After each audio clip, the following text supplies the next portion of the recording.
এটাই আমার স্টুডেন্ট লাইফের শেষ সরস্বতী পুজো। বলেন কি? তাই সকাল সকাল মুখে হলুদ আর চন্দনের একটা ফেস মাস্ক লাগিয়ে নতুন হলুদ পাঞ্জাবি পরে আমি পুরো রেডি। তারপর চলে এলাম পরম মিত্রের বাড়ি থেকে ওকে পিক করতে। আজকে ওর জন্য একটা সরস্বতী খুঁজেই ছাড়বো, কিন্তু তার আগে একটা বেড়াল আমাদের রাস্তা কেটে দিল। আমাকে কপালটাই খারাপ। দেন ভ্যানে বসে আমার হেয়ার স্টাইলটা খারাপ করতে করতে চললাম বনগা কলেজের দিকে। তারপর একটু সিনেম্যাটিক শট তোলার প্র্যাকটিস করছিলাম আর কি। বান্দর।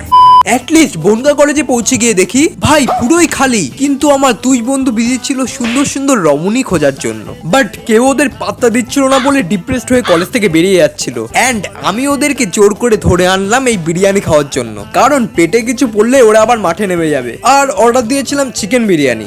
খেতে মোটামুটি ভালোই হয়েছিল। খাওয়া দাওয়া কমপ্লিট করে আসলাম একটু ব্রিজের ওপরে, কারণ ওরা এখানেও ট্রাই করছিল কাউকে পাওয়া যায় কিনা। देखो देखो दरिंदगी चेहरे से टपकती है, नंबर 1 का कमीना है।